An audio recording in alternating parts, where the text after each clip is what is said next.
महाराज पैसे भरून झालेला डॉक्टर, त्याच्याबद्दल काहीतरी सांगा तुम्ही. डॉक्टर झाल्यावर खऱ्यानं पैसा आहे, मग करून टाका पॉर डॉक्टर. त्याचा मेंदू चेक करा. बावळाटवाणी कुठेही घालीत ना घालू. बावळाटवाणी त्याला 58% मार्क पडले. इन बिन 12वी सायन्सला. किती 58. त्या आर्टच्या तरी लायकीच आहे का 58चं म्हणलं. पण त्याचा बाप म्हणला येडेपणा करू नको, आपलं थोडं वर चालतंय.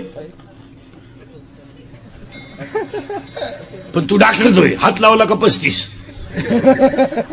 ते केलं डॉक्टर. आता ते क्वालिटीचं डॉक्टर झालं का क्वांटिटीचं? क्वांटिटी याला डॉक्टर झालं. ते त्याला बेजाच नाही ना. मग त्यानं हॉस्पिटल टाकलं का पेशंट गेलं, कानात वायरी, स्टेथोस्कोप, झोपा. माणूस गेला का लगेच झोपा. डोळे दाखवा, कान दाखवा, नाक दाखवा, पालथवा, उताना व्हा, सरळ व्हा. काय का पहा काय होतं तुम्हाला. मग एवढा टाइम व्यायाम चालला होता.